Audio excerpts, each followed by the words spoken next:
Som a Bosc, un mural que ens convida a mirar el bosc amb uns altres ulls. Els boscos mediterranis, on conviuen pins i alzines, viuen un moment de canvi accelerat. El clima canvia i també la nostra relació amb la natura. Per això el bosc necessita que l'acompanyem i el gestionem amb cura. La llum s'escola entre les fulles i tot convida a aturar-se un moment, a mirar i a escoltar el bosc. A l'esquerra, un motosserrista talla un arbre perquè els que queden puguin créixer amb més força.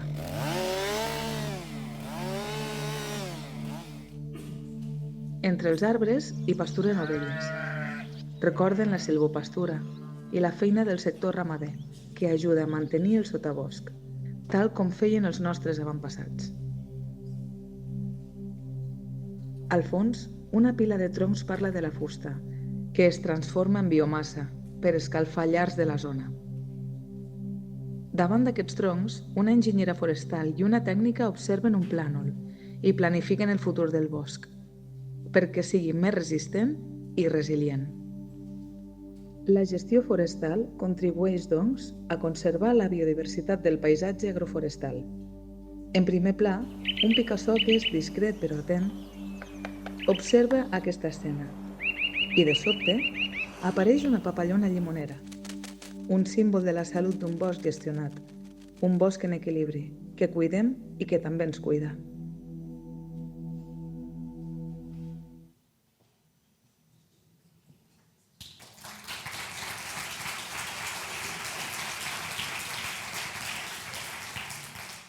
Bé, ara continuem amb el programa tal com estava previst i comencem ja amb les jornades pures i dures.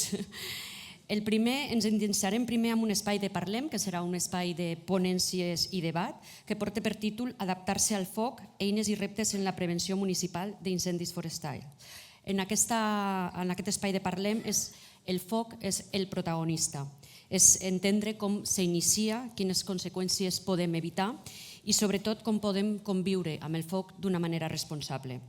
Escoltarem a les diferents administracions que treballen en la prevenció com l'extinció d'incendis, quines infraestructures són necessàries per prevenir-los, quines actuacions s'estan impulsant des de diversos nivells de diferents administracions.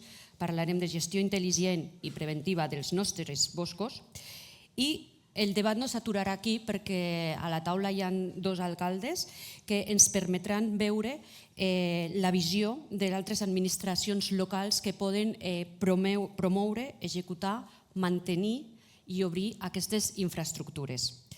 Quin paper juguen els municipis i el territori que comparteixen aquesta tasca. Prepareu-vos, doncs, per un debat que encendrà idees. És molt malo, no? Encendrà idees, impulsarà projectes i, sobretot, ens ajudarà a aprendre a conviure amb el bosc d'una manera segura i sostenible. Dono la paraula i presento a la moderadora, que serà Anna Morgado, cap de la secció de Restauració i Millora Forestal de Diputació de Barcelona.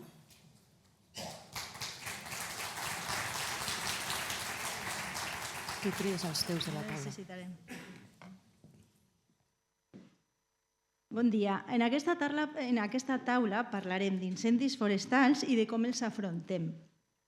Els incendis forestals estan canviant el seu comportament i nosaltres hem de pensar en com adaptar-nos. Per tant, hem convidat a uns ponents que, amb les seves presentacions, ens faran que tinguem una mirada d'una foto actual del risc d'incendis que tenim en aquests moments i un recull d'idees per inspirar-nos com a ajuntaments, com a gestors municipals, per poder-los afrontar.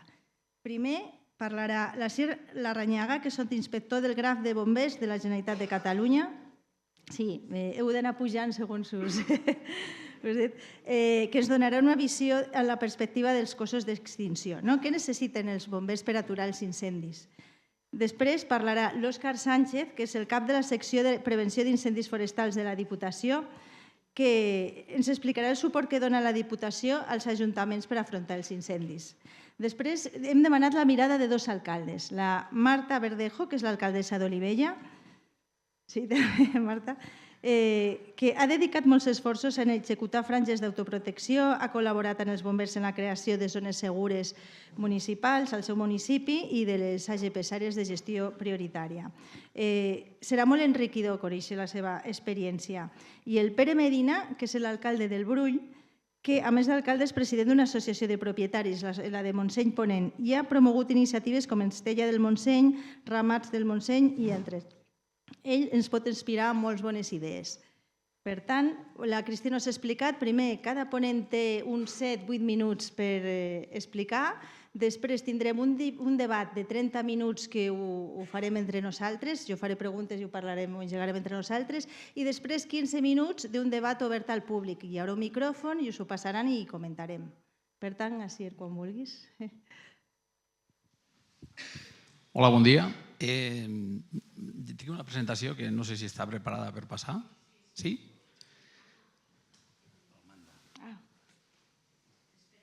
És per mi, vale.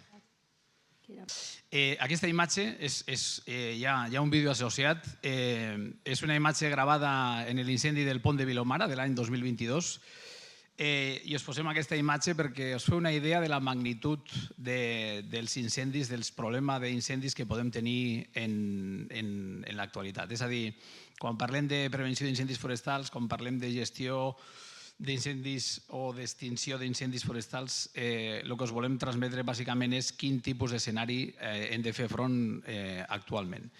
En aquest cas, aquest incendi és un dels incendis que en una hora i mitja des que s'havia començat ja estava mostrant aquest tipus de comportament, estava creixent a més de 600 hectàrees per hora i de fet en el màxim moment de creixement de l'incendi era quan estava passant per sobre d'una urbanització. En aquest cas és una mena de disseminat que hi ha al municipi del Pont de Vilomara i aquest tipus d'escenari, la defensa, la protecció d'aquests habitatges, d'aquesta població, és inviable per part dels bombers. És a dir, per molt que enviem recursos amb aquesta organització, el comportament del foc està molt per sobre de la nostra capacitat de treball.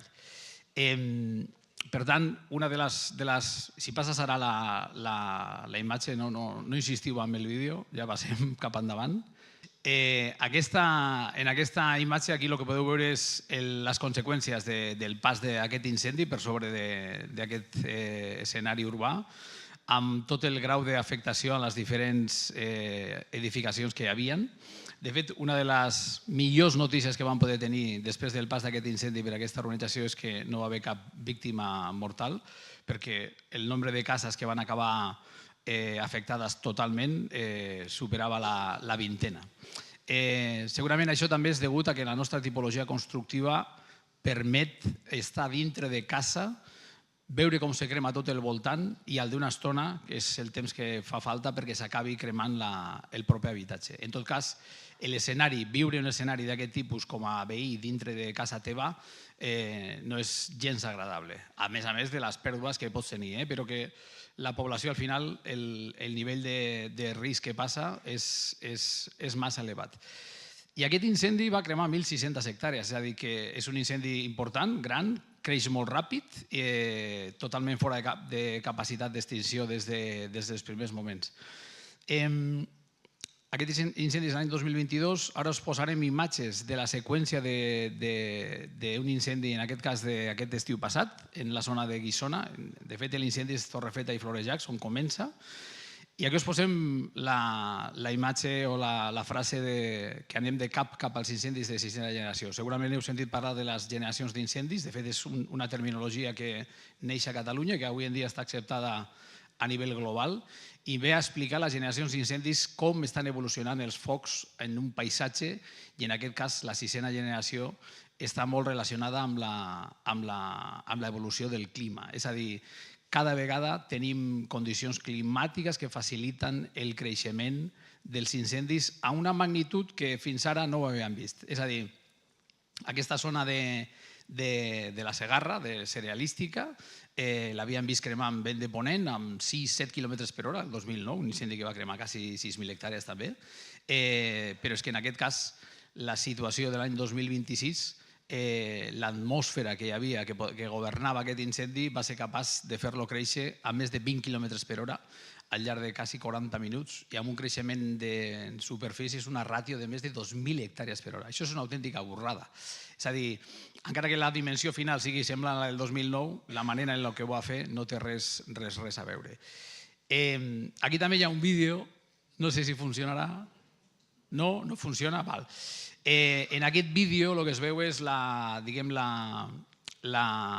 com la columna de fum està totalment arrambada a terra, és a dir, quan aquest incendi s'està estirant amb aquesta velocitat de 20 km per hora, diguem que la seva evolució és molt més ràpida que la nostra capacitat de desplegar-nos en el territori. I en aquest cas, al final de la columna se veu el creixement, el pirocúmul. Ara segurament heu sentit parlar molt dels pirocúmuls. Bàsicament els pirocúmuls, que són el que està determinant o definint el que són els incendis de segona generació, és la capacitat que té l'incendi de connectar amb les capes altes de l'atmosfera, li genera un tiro, una ximenella, i quan aquesta ximenella és capaç d'arribar a les capes més altes de la troposfera, que parlem de 8.000, 10.000, 12.000 metres d'alçada, la velocitat, l'energia que s'allibera i la velocitat, les corrents d'ascens que hi ha, fan accelerar els incendis amb aquests paràmetres, i el salt de 6 km per hora a 20 km per hora és una autèntica burrada. Això ja ho tenim a casa, ho portaven fent el seguiment en diferents llocs del planeta. Sempre pensaven que això passava en altres ecosistemes i en altres paisatges, però cada vegada ho veiem que està arribant més a prop. I de fet, ho havíem vist també a Portugal, podries pensar, és que Portugal és una altra tipologia de paisatge, altres espècies, altra configuració, però ho vam veure també, en aquest cas, a Grècia, al nord de Grècia, amb boscos mediterranis també, amb creixements de 30.000 hectàrees en 10 hores, i això és una magnitud que ens supera per tot arreu. De fet, des de Bombers, suposo que sortirà després també a l'hora del debat, demanem principalment dues coses. Una, tenim clar que l'escenari per protegir la població és molt complicat i ja assumim que no serem capaços de fer-ho. Tenim exemples en els que ha quedat així constatat. Per tant, el que sí que demanem és que tot el que seria normativa en autoprotecció estigui executada, és a dir, que totes les franges, el que explica la normativa, el que demana la normativa, s'estigui complint. I l'altra cosa que hem posat sobre la taula és que necessitem una compartimentació primària d'incendis més enllà del que teníem establert amb els PVPs, perquè l'escala d'incendis passarà de los 10.000 hectàrees per hora o 10.000 hectàrees per dia, que era el que havíem vist fins ara en els grans incendis forestals, estem parlant d'un salt a 40-50.000 hectàrees per dia. I això és una magnitud que no hem vist fins ara. No ens ha passat, però ens acabarà passant, perquè quan veiem les bales que passen tan a prop és que algun dia ens tocarà. Tenim tots els condicionants com a estructura paisatgística perquè això ens passi. I ja està. Un altre dia no posaré vídeos perquè ja veig que no em fa ni cas ni el mando ja. O sea que hi havia més diapos. Vinga, va, hasta aquí.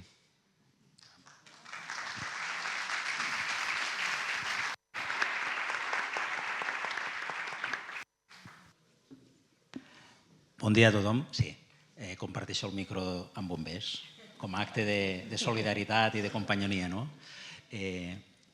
Esperem que funcioni el mando. A veure, provem. Doncs tampoc. No va.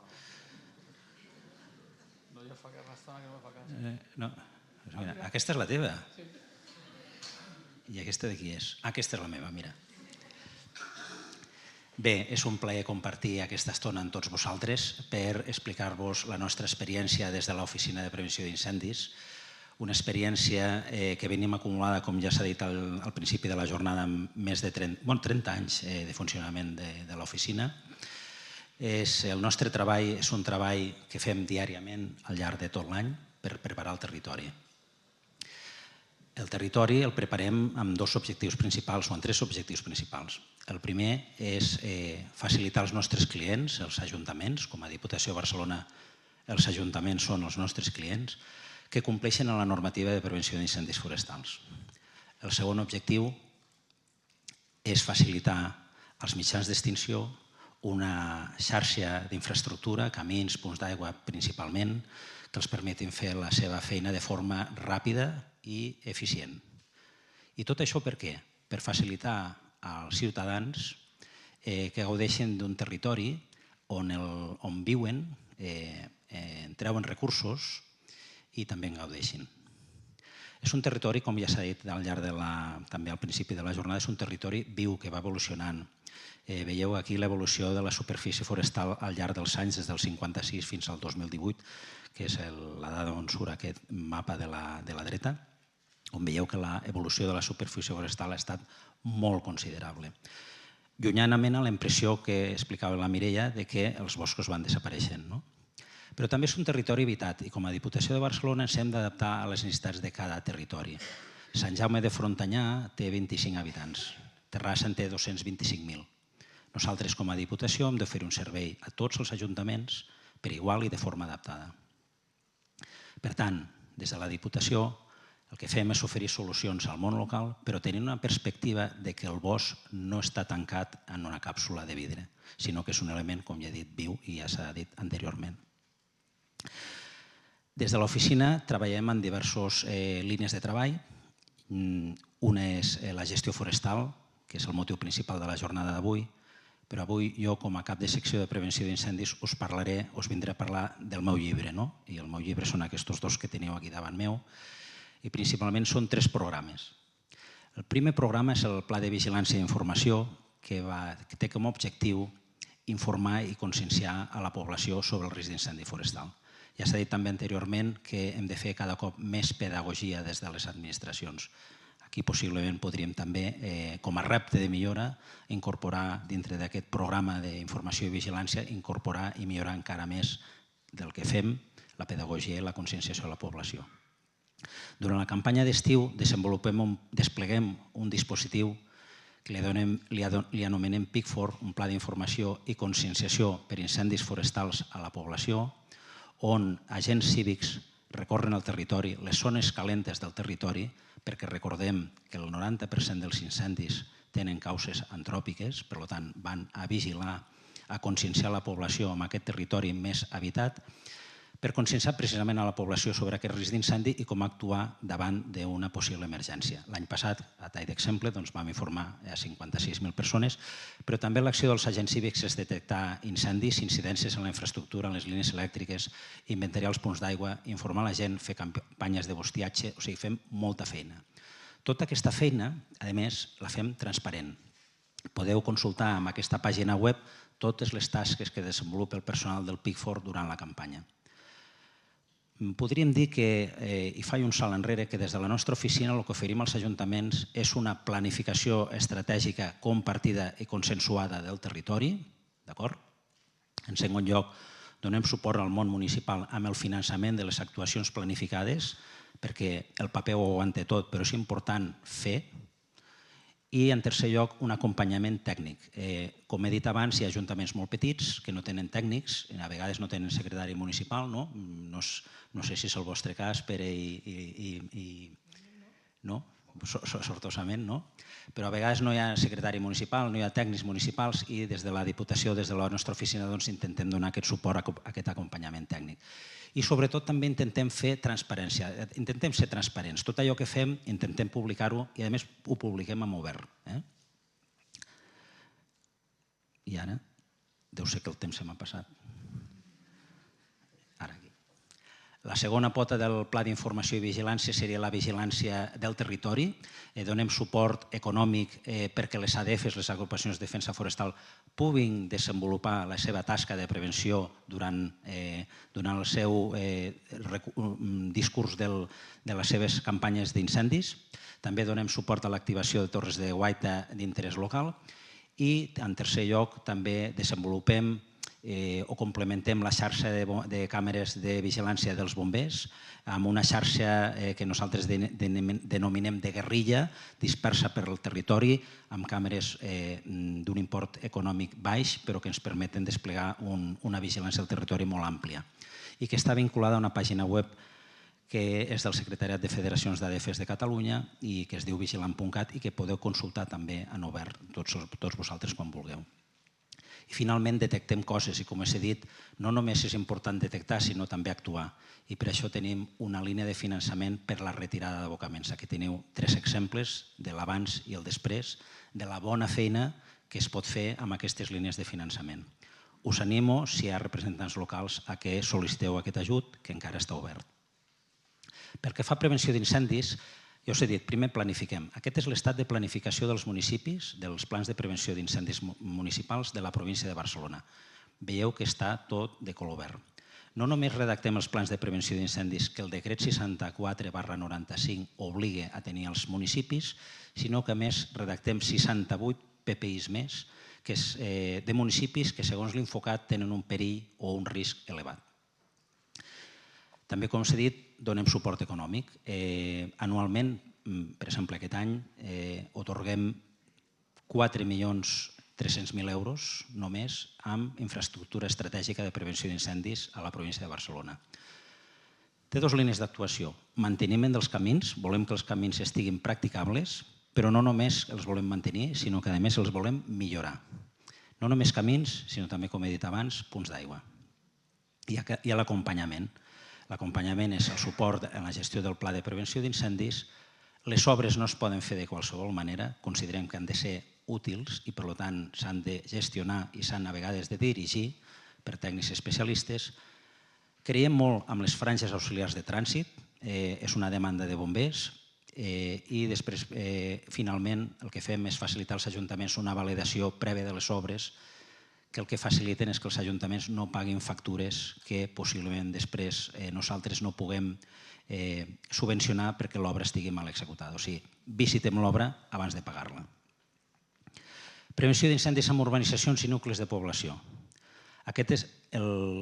La base de tot aquest planejament seria els planos de delimitació. Els planos de delimitació són uns documents que sorgeixen obligats a la llei 5/2003, que obligava que tots els ajuntaments tinguessin delimitats els subjectes obligats del seu municipi a disposar d'una franja de protecció perimetral. Aquest és l'estat avui en dia.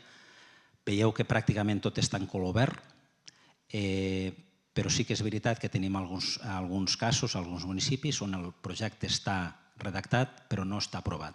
Per tant, un projecte redactat però no aprovat és un projecte que no compleix la normativa. Aquí el que estem fent és una tasca consensuada i compartida amb la Generalitat de Catalunya per animar els ajuntaments a que facin l'últim pas d'aprovació dels documents. Com ha dit el diputat, a Barcelona hi ha 1.500 urbanitzacions i nuclis de població que tenen l'obligació de disposar d'una franja de protecció perimetral. A la vida de la nostra oficina portem redactats més de 1.000 projectes. És una gran xifra, però també podem mirar al revés, encara ens queda la meitat.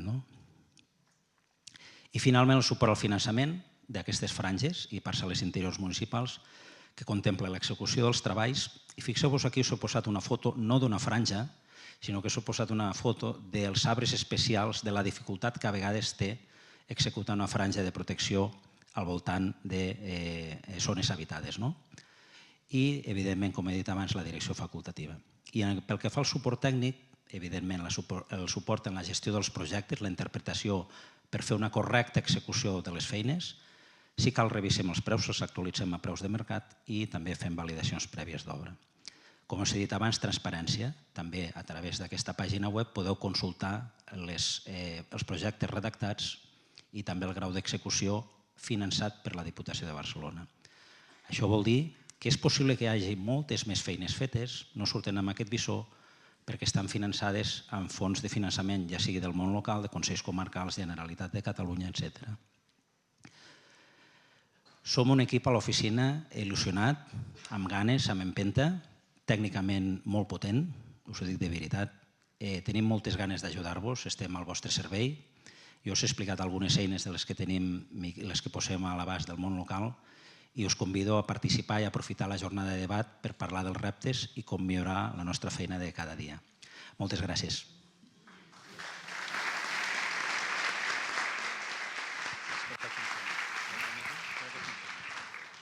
Bé, continuarem compartint micro.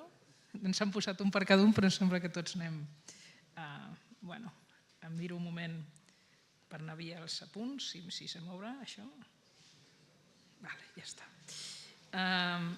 Bé, primer de tot, moltes gràcies també a la Diputació per convidar-nos a aquesta jornada i poder explicar l'experiència d'Olivella, que espero que pugui ser d'utilitat. I aviam, ara també, nosaltres venim bàsicament a explicar la nostra experiència amb la contractació d'una empresa per fer el manteniment de les franges, vull dir, un cop feta l'obertura de franges, el manteniment anual d'aquestes franges, i el propòsit que vam tenir des d'un principi per comptar amb una empresa de reinserció laboral. És a dir, vam pensar que podíem donar ocupació a persones i formació a persones del municipi o de la comarca i al mateix temps fer aquest treball de prevenció d'incendis. Com a dades prèvies us diria que Olivella té 38 quilòmetres de territori, 38 quilòmetres quadrats de territori, d'extensió de territori, del qual 7 quilòmetres, per ser generosa, són urbanitzacions i la resta és zona forestal. I la gran part de la zona dintre del Parc del Garraf que gestionem o gestiona la Diputació de Barcelona. I agrair perquè tot això que s'ha explicat, i possiblement ara explicaré com vam avançar en aquest projecte de manteniment de franges cada any, el podem fer també perquè la Diputació va poder fer l'estudi de costos, ens va facilitar tot l'estudi previ per poder implementar un preu públic i gestionar cada any aquest contracte. Nosaltres destinem, ara seran 165.000 euros en el contracte de neteja forestal per a un municipi com Olivella, petit, o sigui, amb pocs recursos econòmics, això era una feina gegantina. Per tant, vam optar per girar aquest preu públic als veïns i veïnes d'Olivella, que també, de fet, la llei marca que són els responsables i els obligats a tenir cura d'aquest servei. Dir-vos, faig un breu parèntesis, fa 8 anys que estem fent aquesta tasca i a dia d'avui encara els veïns, quan els girem la quota de 41 euros, ens diuen que no saben en què gastem els diners perquè les parcel·les privades estan algunes per netejar. I bé, això al final us faig una reflexió. Malgrat que és molt visible tota la tasca que s'està fent de neteja de franges. També us explicaria que l'empresa Formació i Treball, que treballa amb nosaltres, té un alt índex de reinserció laboral. No tots es reintegren al món laboral amb l'empresa forestal, tot i que fan formació, però fan també formació d'hàbits de treball. Hi ha persones d'atur en llarga durada que necessitaven agafar hàbits, d'aixecar-se al matí, anar a la feina, aguantar jornada laboral sencera, i aquesta tasca la fan i després, quan acaba el contracte, també els acompanyen a la búsqueda de feina. Tenen un nivell per sobre del 60% de reinserció. Una altra reflexió. Nosaltres, després d'acabar els primers 4 anys de contracte, vam valorar si tornàvem a licitar el mateix model o anàvem a l'empresa ordinària. Pros i contres, el primer és econòmic. Si haguéssim anat a l'empresa ordinària, guanyàvem temps, vull dir, la feina s'hagués pogut fer en 6 mesos. Nosaltres ara amb l'empresa de reinserció laboral es triga una mica més, però crec que tenim moltes avantatges. Una és la social, però la segona és que tenim una brigada forestal 12 mesos a l'any, que quan hi ha un problema amb les ventades que hem tingut, amb el DANA, tenim gent treballant i a més molt implicada en el municipi per poder fer aquests treballs. Abocadors, quan tenim el risc d'incendis, l'època del risc d'incendis que no es pot treballar, l'empresa, podria anar passant, se m'ha oblidat, l'empresa el que fa és posem trampes de feromones, ajuden a les escoles també, fem neteja de boscos, ens fan neteja d'abocadors incontrolats, és tenir una brigada forestal. Aquí veureu imatges de l'antes i després, d'alguna manera, de quan treballem amb l'empresa. Enguany, amb el pla hem ampliat la delimitació, el mapa de delimitació d'incendis, hem ampliat el mapa, hem inclòs masies disseminades que quedaven pendents, hem ampliat també amb una zona que tenim que diguem de sòl que està fora d'àmbit, però que hi ha algunes edificacions i també en una urbanització que hem fet. intento anar via. Veieu tota la superfície que tenim forestal al municipi. Aquí, com que és un contracte, estem amb dades del primer any de contracte, però en aquests moments amb l'empresa fem anualment 119 hectàrees de treball en les diferents urbanitzacions, també fent zones verdes i també amb l'empresa fem desbrossada de carrers, uns 100 quilòmetres de carrers també a l'any. Aquí teniu fotografies i veieu que és tot l'entorn que tenim, som un municipi amb el risc d'incendi. Jo aquí tenia notat, perquè no volia oblidar-me, el fet que nosaltres podem tenir l'administració, o les administracions podem tenir molta cura de les franges forestals, de netejar les nostres zones verdes, però el gran risc de les urbanitzacions, i aquesta seria un de debat, és el perill interior a les urbanitzacions, perquè si entra una espurna, una pinya que salta, aquí tindrem un problema perquè tenim moltes parcel·les pendents de fer i això sé que a bombers, perquè ho hem parlat molt, els preocupa i a nosaltres també. I llavors com eduquem el ciutadà per dir l'administració no és l'única que ha de tenir cura de prevenir, sinó vosaltres també. No se'm mou i em deixaré alguna cosa, però m'ho sé de memòria. Després, comentar que m'he pres una anotació quan parlava el senyor Jordi Fàbrega, el diputat, i parlava dels pins i dels boscos. Olivella és un exemple palpable de com han canviat l'escenari i com la gent desconeix aquesta situació. El parc del Garraf, l'entorn d'Olivella, ara està envaït pel pi blanc, però és que és un pi invasor, perquè el mosaic del Parc del Garraf eren masies, terres de conreu, i el bosc, hi havia un paisatge mosaic perquè el bosc no era tot. A més, es feia explotació del bosc, que és un dels problemes actuals.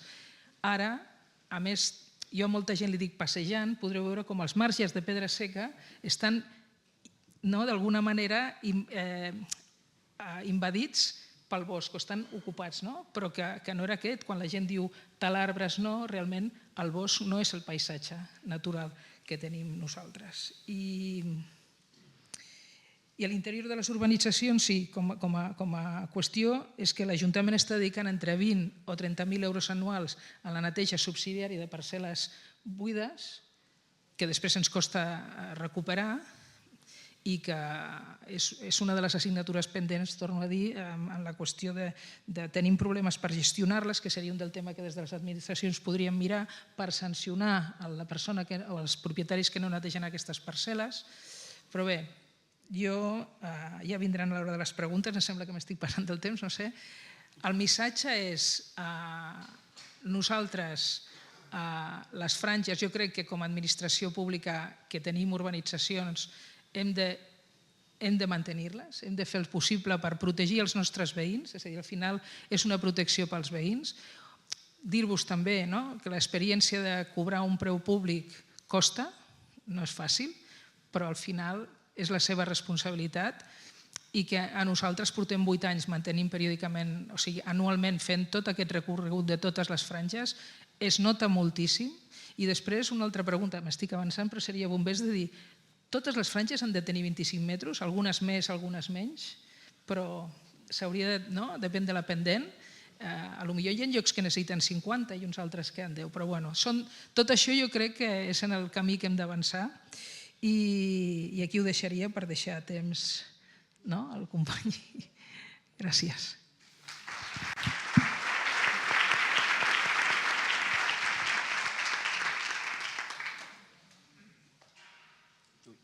Quedava alguna cosa? Sí, bueno, no res, passo perquè veieu fotos bàsicament de l'abans i el després de quan es fan les franges i ja està. Perfecte, gràcies. Doncs ara parlem una mica d'una experiència que és l'Associació de Gestió Forestal Montseny Ponent, també coneguda com Estella Montseny. Aquesta entitat neix el 2010, vull dir que hem de condensar en 7 minuts 16 anys d'història, però neix d'una inquietud de l'ADF en el fons, és quan neix des de l'ADF Montseny Ponent, neix aquesta inquietud de fer prevenció d'incendis.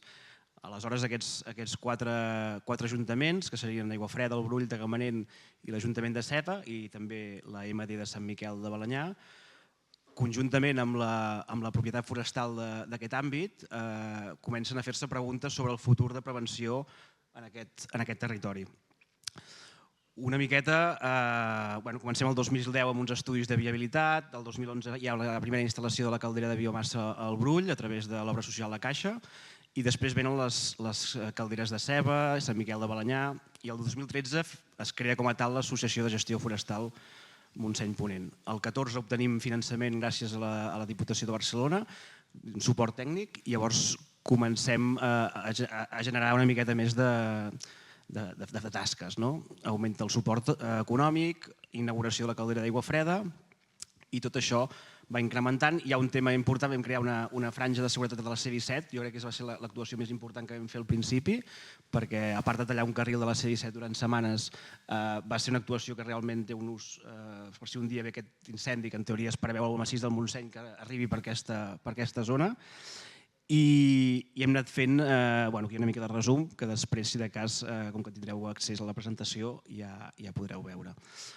Aquest seria l'àmbit territorial de l'associació, d'aquests quatre municipis, que estan la majoria a dintre el Parc Natural del Montseny, i en el fons el que volia l'ADF és crear unes actuacions específiques dedicades a la prevenció d'incendis més enllà de la infraestructura i l'extinció, vull dir, començar a pensar en planificació. Tenim més de 12.000 hectàrees, sumen a aquest territori, de les quals 9.000 són terrenys forestals, vull dir, estem parlant del 73% de la superfície i en un àmbit com és el Parc Natural del Montseny.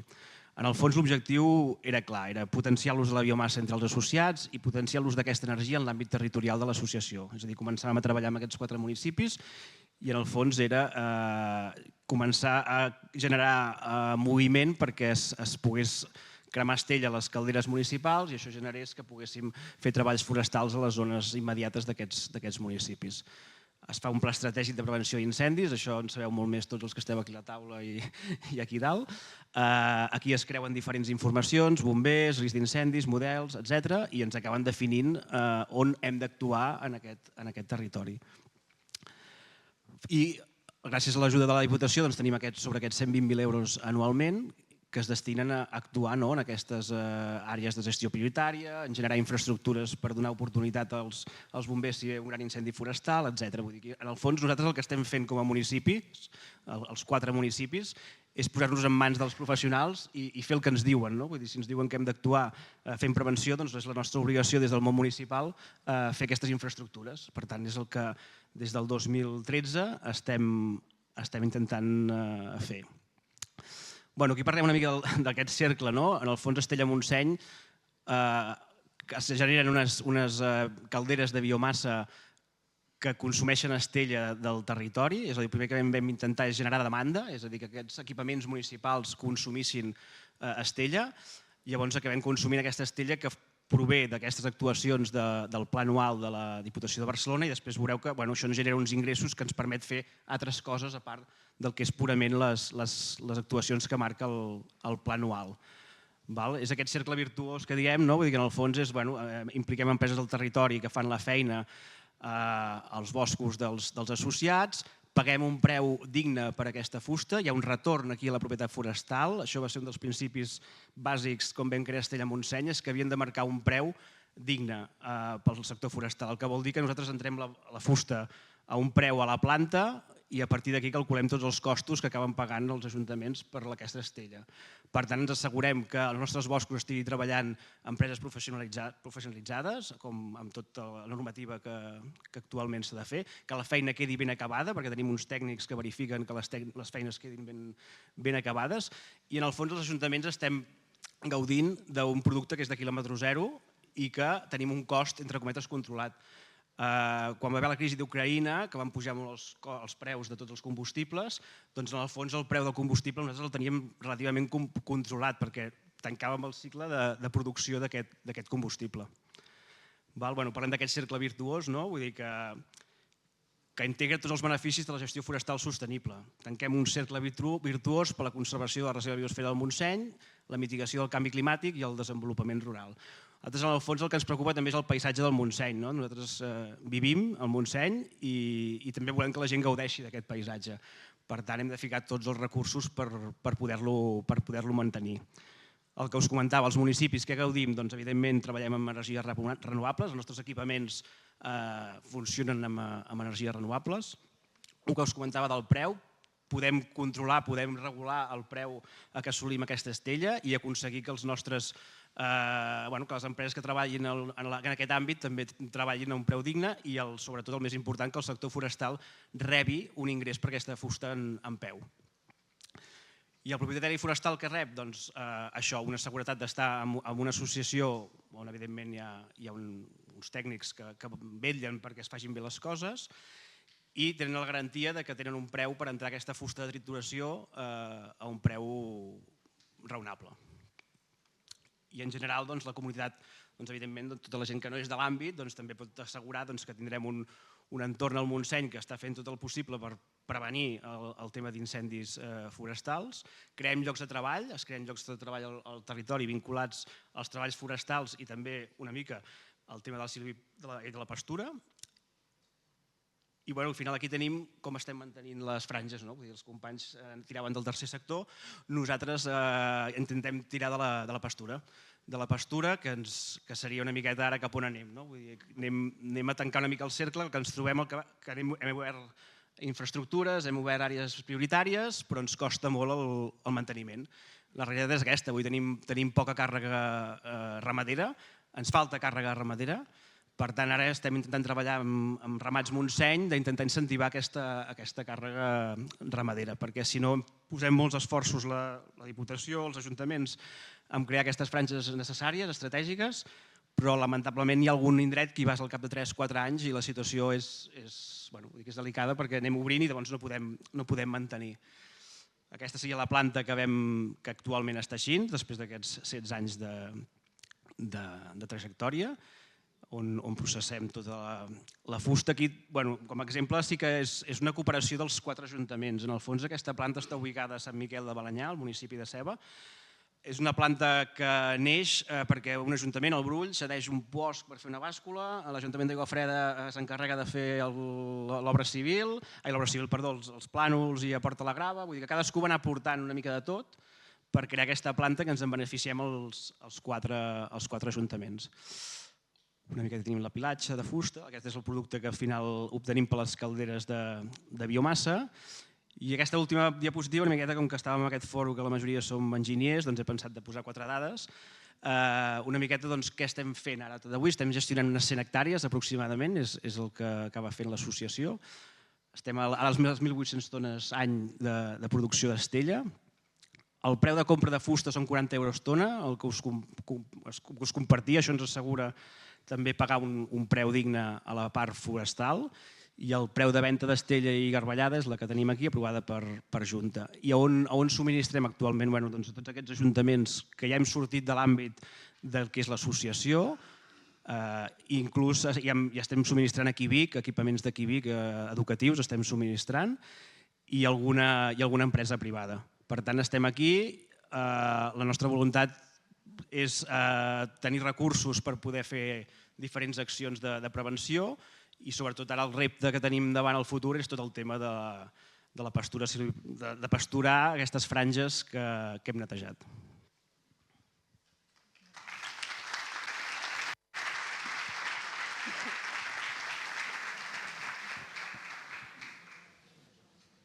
La Marta m'ha posat fàcil la primera pregunta, que és per la Sier, que demanava que volia que parlessis més sobre el risc a l'interior de les urbanitzacions.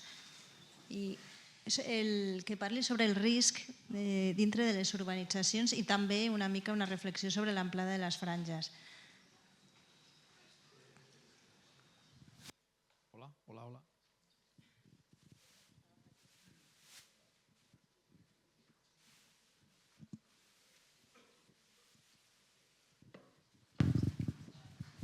Ara? Tampoc? Sí, no? Sí. És a dir, de lo que us he intentat mostrar, bàsicament, és perquè veieu l'efecte de l'impacte d'un gran incendi forestal en una urbanització. I és veritat que una de les coses de les conclusions que traiem principalment és que dintre de la nostra tipologia d'edificació, la major part dels edificis, com us he comentat, per la tipologia constructiva de totxo i de més, en general són bastant resistents, almenys en un primer impacte per radiació i per convecció, per l'energia alliberada, per suportar el pas del foc. El problema està que aquests edificis sempre tenen o poden tenir obertures o algun element exterior que sigui combustible, i és a partir d'aquí que el foc acaba penetrant dintre de la casa. I això passa, pot haver un delay de temps de 15 minuts, mitja hora, una hora, fins a 2 hores pot passar això. Per tant, si hem de focalitzar l'atenció, en general, l'important seria que l'entorn de l'edifici estigui ben treballat. Sí. Això són més unes bones pràctiques al voltant de com tinc el meu... És a dir, no acumular piles de llenya al costat de la façana, no tenir el cotxe aparcat al peu d'una finestra, quin mobiliari tinc en el porxo que hi ha davant de casa, la tipologia de tendalls, de porxos, els materials que fem servir, perquè això segurament serà totes les obertures que pugui tenir la casa, si tinc persianes, si no tinc persianes, si tinc contraventanes, no tinc... És a dir, tots aquests elements que faran o posaran una barrera per entrar el foc a dintre.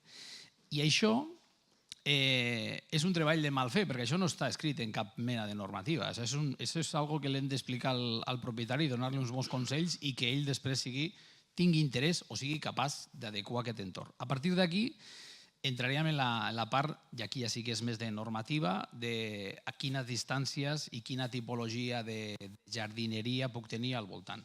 Distàncies d'arbres a façana, tipologia de setos, de tancaments de vegetals que pugui tenir. Aquí també hi ha una part molt important, hi ha molt coneixement, fins i tot hi ha una guia que es diu de pirojardineria, quins elements poden ser més o menys resistents al pas del foc, i a partir d'aquí ja ens allunyem una mica més i ja entrem en la part normativa 100%, que és aquests espais que poden estar dintre de les zones verdes, dintre de la pròpia urbanització, que són claus, és a dir, quan un incendi d'aquestes característiques és capaç d'entrar en la urbanització, nosaltres diferenciem les urbanitzacions, el seu grau de vulnerabilitat, en base a la capacitat que tindrà l'incendi de mantenir el mateix comportament que tenia cremant el bosc i si és capaç de mantenir-lo dintre de la urbanització. I hi ha escenaris, sobretot en aquests disseminats, que hi ha molta distància entre cases, en les que la proporció de verd és més gran que la de totxo o d'asfalt, en les que, si no estan ben treballades aquestes zones interiors, l'incendi no detecta que hi hagi un canvi de model de combustible i continua alliberant molta energia, que això és el que acaba impactant contra les cases. I a partir d'aquí està la franja exterior. En l'exemple que us he posat en l'incendi del pont de Vilomara, imagineu una solana de 300 o 400 metres de desnivell a la part alta està la urbanització, una franja feta de 25 metres a mitja vessant, l'incendi no la va detectar. És a dir, saps clarament que se la saltarà, però és que encara que l'haguessin fet de 50 metres se l'hagués saltat. Allà era molt més important com estaven les parcel·les interiors no edificades a nivell de càrrega de biomassa que tenir la franja de 25 metres o de 50 o de... Ara necessitaries una franja de 300 metres segurament, des del polígon del Boix de Vilomara fins a dalt de tot, i això segurament és poc viable de fer. Per tant, el criteri hauria de des de lo més proper a l'edifici cap enfora. Més enllà d'això, aquesta part és molt important, perquè bàsicament el que ens preocupa en aquest tipus d'escenaris és que hi hagi el menys nombre de víctimes civils, perquè algun dia els tindrem, això serà així, i en aquests casos l'element d'autoprotecció és la peça clau per mi, és a conscienciar a la gent que viu en aquests espais que algun dia hi haurà un incendi i l'escenari. Per això us volia mostrar els vídeos perquè són molt representatius de què es viu quan estàs afectat per un incendi d'aquestes característiques. Això és molt difícil d'arribar, hi ha molta feina a fer a nivell de conscienciació a la població en els termes d'autoprotecció, i a part d'això és evident que tota la feina que es faci entre urbanitzacions, que és on tenim les masses forestals, farà reduir la magnitud final d'un incendi. I aquí passa per la gestió forestal. Jo, de fet, ara estava escoltant l'alcaldessa i l'alcalde, el Pere i la Marta, és a dir, que es facin aquests treballs de gestió forestal que amb una silvicultura ben aplicada redueixen les càrregues de biomassa disponibles per cremar. Penseu que aquests incendis, per cremar d'aquesta manera, necessiten unes tones per hectàrea disponibles per cremar. És quan hi ha una energia de disparo que diem que són els que tenim foc d'aquestes característiques. Si som capaços de tenir un paisatge amb una regulació de càrregues de biomassa, segurament la magnitud final dels incendis, encara que tinguem els pitjors escenaris de meteorologia, de sequera, serà evident. Què passa? Que l'escala de treball és molt grossa. Estem parlant d'una magnitud, cada vegada els incendis incrementen la magnitud, per tant, allò que teníem al cap de farem un tallafoc, que era el que fèiem als anys 60, amb un tallafocs de 50 metres, érem capaços de contenir la major part dels incendis, ara estem parlant d'una escala que té poc a veure. El clima no el canviarem, l'evolució de l'atmosfera és la que és, i aquestes atmosferes que hi ha actualment ja ho comencem a veure a nivell de planeta, que faciliten molt aquests processos de piroconvecció, que són els que estan donant un salt en l'escala de magnitud als incendis.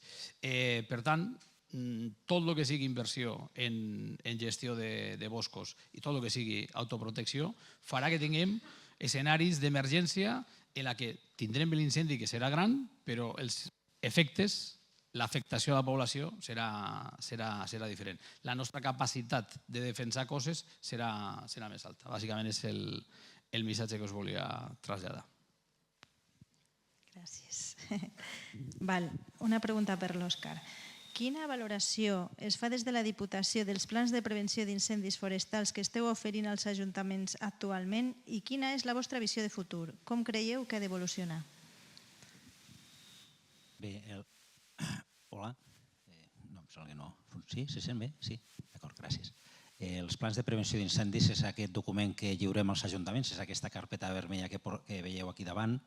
És una carpeta vermella que hem anat fent canvis amb la portada, no? Podríem dir, alcaldes heu vist canvis al llarg dels anys, però el contingut és molt similar, no? És un document que considerem, primer, que dona resposta a el que demana la llei. Per tant, els alcaldes estan coberts. El que ha dit el diputat abans de la Fiscalia de Medi Ambient, doncs podem dir amb un cert orgull que cap alcalde ni alcaldessa de la província de Barcelona davant d'aquesta pregunta estaria descobert. És un document que és fàcil de gestionar. Per nosaltres és molt important que sigui entendible, que sigui un document útil, que sigui pràctic. No un document d'aquells que es guarden en una prestatgeria i que després no s'utilitzen. D'acord? Per tant, la valoració que fem del nostre PPI ara semblarà autopropaganda, però és positiva, és molt positiva. Ara bé, també considerem que el nostre pla de prevenció d'incendis, si hem de fer autocrítica, però autocrítica constructiva, és que està centrat o s'ha centrat durant molts anys en un pla d'infraestructures estratègiques, el que he dit abans, camins i punts d'aigua principalment, també senyalització i algun inventari de les franges de protecció perimetral. Què volem? Volem un nou pla de prevenció d'incendis que liderem des de la Diputació de Barcelona, que compleixi la normativa, però que tingui 3 potes. La primera és el pla d'infraestructures estratègiques que tenim fins ara. El segon és la gestió forestal integrada dintre del pla de prevenció d'incendis, perquè és fonamental, ja s'ha vist avui i és el motiu de les jornades d'avui. Però el tercer punt, que crec que és fonamental i que moltes vegades ens oblidem els tècnics, és de les persones. El territori està habitat, el territori viu en persones, es fa activitat humana, com ha dit el Pere. no tenir en compte l'activitat humana que hi ha al territori per crear paisatge, per crear oportunitats pels bombers i per mantenir un paisatge obert amb mosaic, sense tenir en compte les persones i l'activitat humana que s'hi desenvolupa, al pla de prevenció, pensem que és un error. I això és el que volem incloure amb el pla de prevenció d'incendis, que nosaltres internament li diem el PPI 2.0. Per tant, passem d'un restyling, d'uns ajustaments anuals, podríem dir, del model inicial, a un nou model de pla de prevenció d'incendis amb aquestes tres potes. Jo, sincerament, i soc tècnic, soc enginyer de forers, evidentment crec en les dues primeres, però crec que la tercera és fonamental, les persones. Gràcies, Òscar.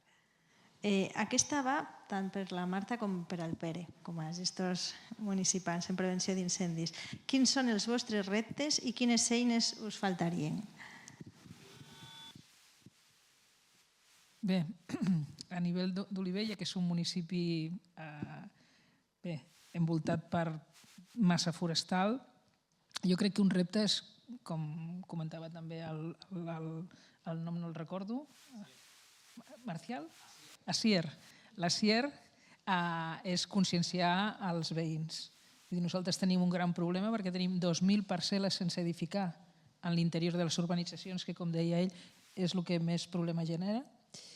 La segona és aplicar mesures que ja estem fent també en coordinació amb Diputació. Nosaltres també tenim algun ramat de pastura, però donades les condicions del Garraf, nosaltres subvencionem perquè puguin reforçar el forratge, també el subvenciona la Diputació. Tenim en una zona de la Plana Novella, que és una urbanització que queda dins del Garraf. El repte per nosaltres és, amb l'associació de propietaris, que també n'hi ha, però que no arribem a fer aquesta gestió forestal que esteu fent al Brull, és poder aprofitar aquesta massa boscosa. Perquè un dels problemes que genera aquest abandonament del bosc és que ara els propietaris no poden treure aquest rendiment de la llenya. Em sembla que també ho han dit a l'hora de la presentació. Llavors, abans hi havia la cuina econòmica, els cals de forns, tot el que es feia, la venda de llenya per les llars de foc, i tot això s'ha perdut. Llavors, a més m'expliquen els pagesos de la zona que abans es guanyava més diners amb la gestió de la fusta que amb la vinya o que amb el conreu, i això s'ha perdut. Per tant, tenim aquesta invasió de pi blanc i és que complim perfectament el que explicava l'especialista del CRAF. Era pi blanc, primet, tot dens. Jo crec que el nostre repte seria fer, a part d'aquesta prevenció que estem fent, i tenim també una zona de gestió forestal estratègica que es va pactar amb bombers a la Plana Novella, que és un centre, diguéssim, mig del parc estratègic i que pot ser un lloc de protecció si bombers han de treballar a l'incendi, també pels veïns, però aquesta gestió forestal que realment tingui un al·licient pels propietaris i aquesta conscienciació dels veïns que han anat a viure en una zona concreta i singular, que tinguin cura de la seva propietat. És a dir, jo crec que aquests són els dos grans reptes. L'administració pot fer, però el particular i el propietari forestal s'ha de sumar també per poder tenir tot aquest treball que explicàvem al principi, cuidar els boscos, saber què són, conèixer també el territori, perquè, perdoneu, ja acabo, nosaltres tenim molta gent nouvinguda, és a dir, d'Olivella no hi ha ningú. Olivella és un municipi amb 40 cases, i la resta de ciutadans o de veïns i veïnes viuen en urbanitzacions que no coneixen la història. Llavors veuen un bosc, però no saben què és. Aquest desconeixement ratifico que es doni que és un dels grans problemes per treballar la gestió. Gràcies. I quines eines necessitaries? És el moment de demanar. Bé, és que al final sempre posem pressió a la Diputació i ens sap greu, perquè col·laboren molt, però després tenim per aquí estan les persones responsables també del parc, que sempre estem negociant la gestió forestal, i ells diuen, ja en fem de gestió també. Jo suposo que la Diputació es troba amb el mateix problema, el cost econòmic de treballar totes aquestes zones, perquè hem avançat també. Des de la Diputació s'han fet grans zones declarides, si dic noms, des de la Mesquita, perquè tenim un territori que sabem, bombers també ens han dit, des d'on neixen els focs o quin és el foc que pot arribar a ser més perjudicial per les urbanitzacions, i a aquestes zones s'intenta fer un treball de prevenció. Però, bueno, què demanaria? Amb el món ideal no existeix, però que jo crec que la implicació de l'administració ja hi és, ens falten recursos. Crec que és una suma de tots. Una, trobar fórmules per fer rentable aquesta gestió, i sobretot jo a vegades penso que els privats, el ciutadà ha de ser conscient d'on viu. Ja sé que podria demanar més, ja sé què feu i no voldria aquí posar-vos en un compromís, però sumem. Ens discutim amablement moltes vegades, però crec que es fa molt, es fa molt. Perfecte, doncs a la pregunta als reptes de l'Associació de Gestió Forestal, jo parlo com a alcalde del Brull, aquí veig que hi ha entre el públic algú d'algun dels ajuntaments, de Ceba, d'Aigua Freda, de Tagamanent. Vull dir que, en el fons, el repte que tenim a davant és poder mantenir aquest model. Hem anat superant, evidentment, hem resumit 16 anys d'història, però en aquests 16 anys han anat passant coses, i poder consolidar, pensem que el model aquest el tenim consolidat, vull dir que el que volíem era pagar un preu digne al sector forestal per dinamitzar el sector. Jo crec que això ho hem assolit i això és el que fa moure una mica la roda. Però ara sí que tenim el repte de com mantenim aquestes infraestructures, de com mantenim aquestes àrees de gestió prioritària, etc. Vull dir que nosaltres sí que apostem una mica pel que és la ramaderia o la silvipastoral, i sí que faltaria aquesta mirada d'aquest repte de com mantenim tota aquesta infraestructura. Vull dir, tenim els professionals que ens han detectat on hem d'actuar, actuem, però hem de veure com consolidem aquestes actuacions. I una mica la gran preocupació que tenim ara és aquesta. Gràcies. Vale. Asier, ataco amb tu un altre cop. Faig una ronda, vaig fent rondes així. Vale.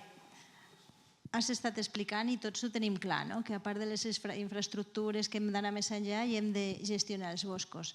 Què necessiteu exactament dels boscos? Què us podria ajudar?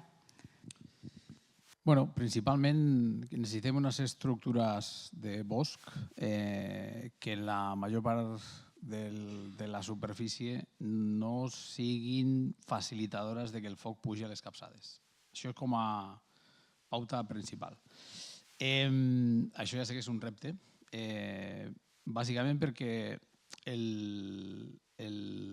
mantenir estructures forestals que col·laborin amb l'extinció, i això passa per tenir focs de superfície amb longituds de flama que no siguin capaces de superar els 2 metres i demés, sense fer la transició a les capçades. Una vegada el foc transiciona a capçades, la capacitat que té d'enviar focus secundaris pel davant, d'aportar energia perquè el pirocúmul pugui créixer, és molt més ràpida. Què passa? Que la magnitud del que s'ha de treballar és enorme, i bàsicament veient com estan els boscos, que són hereus d'uns boscos en una fase d'abandonament, boscos altament gestionats en èpoques pretèrites i que des de fa ja molts anys estan en una fase diferent.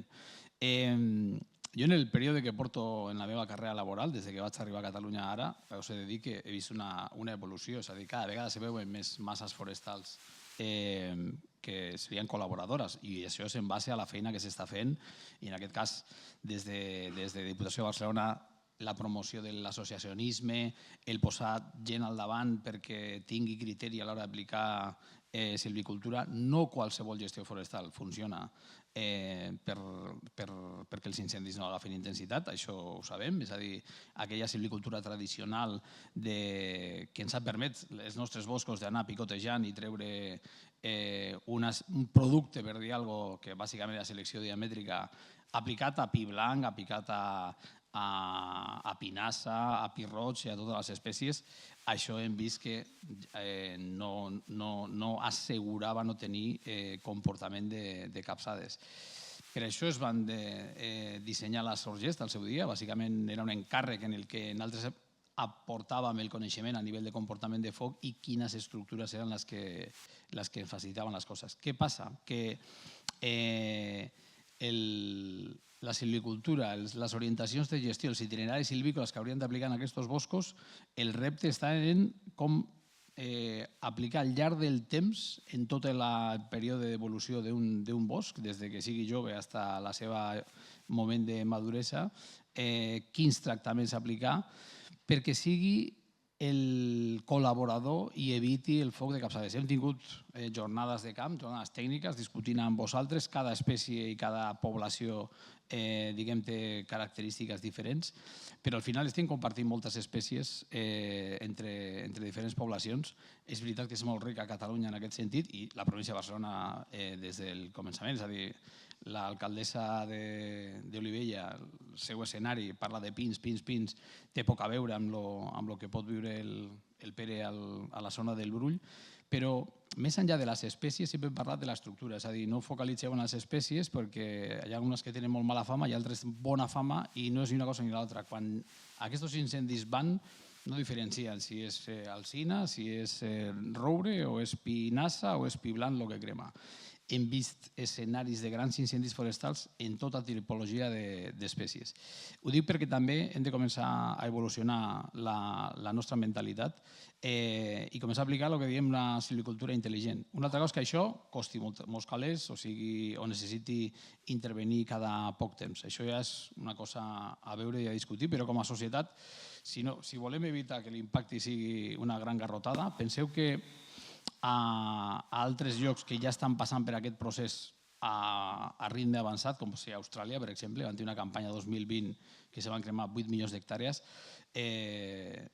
Els californians estan fent net en 5 o 6 campanyes de grans incendis forestals.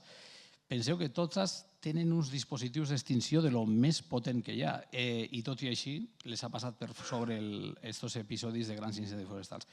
Quan arribarà això al Mediterrani, al nostre entorn? No ho sabem, però és evident que això està evolucionant perquè va traient el cap en molts ecosistemes diferents. I de lo que pensàvem que abans eren les zones preocupants, que podien ser les del sud de Tarragona, veiem que això cada vegada està evolucionant en altitud i en latitud i altres ecosistemes estan entrant en rang de cremar. Penseu que a Zamora no sabien el que era un incendi de 30.000 hectàrees i des de l'any 22, que ja van tenir 2 en 15 dies de 30.000, enguany han tornat a tenir, ara acabo, un altre incendi del carajo. Per tant, hi ha molta feina a fer, tenim el coneixement, és qüestió de posar-nos i fer feina. Gràcies, Jacint, i perdona perquè hem vist que se'ns acabava el temps i quedava el torn de preguntes. Tenim 5 minuts per preguntes del públic. No sé si teniu alguna. Qui ja tingui que s'aixequi, que es presenti i que sigui breu, sobretot amb més motiu ara que anem tan justos de temps.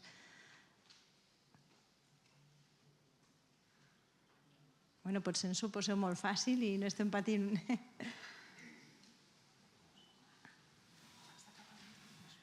Mentre ho penseu, si no, abans d'acabar la Marta o l'Òscar vol comentar alguna cosa. Teniu res, perquè si no em renyaran un minut.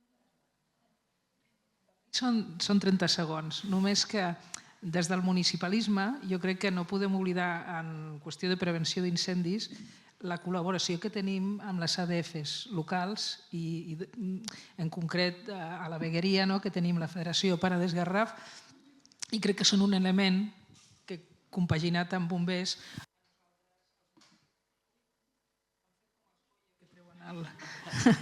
els municipis són un suport important amb la seva tasca i amb els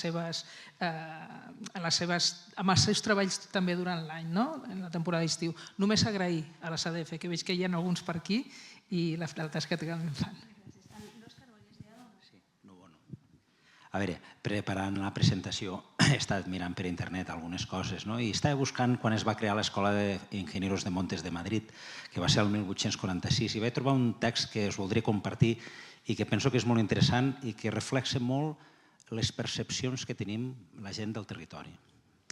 És un text que va escriure Benito Pérez Galdós a l'any 1900. Fixeu-vos, fa 126 anys, ¿no?